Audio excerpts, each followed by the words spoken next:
I'm gonna show you how to make a quick and simple salsa.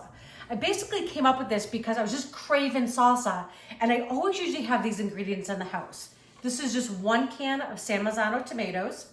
I just drained them, that's all I did, going in. This is 1 7-ounce can of diced green chilies, and I always have those on hand. 2 cloves of garlic. This is just 1 bunch of cilantro. I'm just gonna rip it just like that. Now we love cilantro, so you can do a little bit less if you're not as much of a fan. Okay.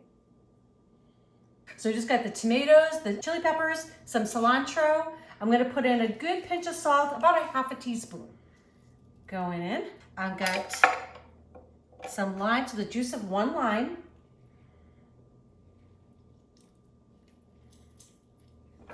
I love salsa.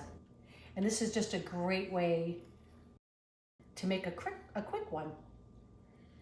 Obviously you could use fresh tomatoes if you have them. And then this is just 1 small onion, just cutting off the end. Yep. And I'm just gonna cut it into big chunks.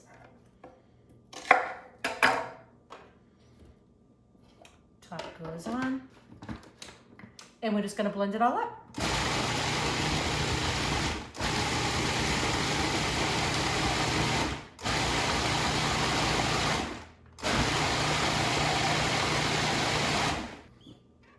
Okay, how easy was that? Just a few minutes and you've got salsa. Okay, so I'm getting ready to give this a taste for you. Aren't these hilarious? These are Texas-shaped tortillas. I mean, come on, tortilla chips, delicious.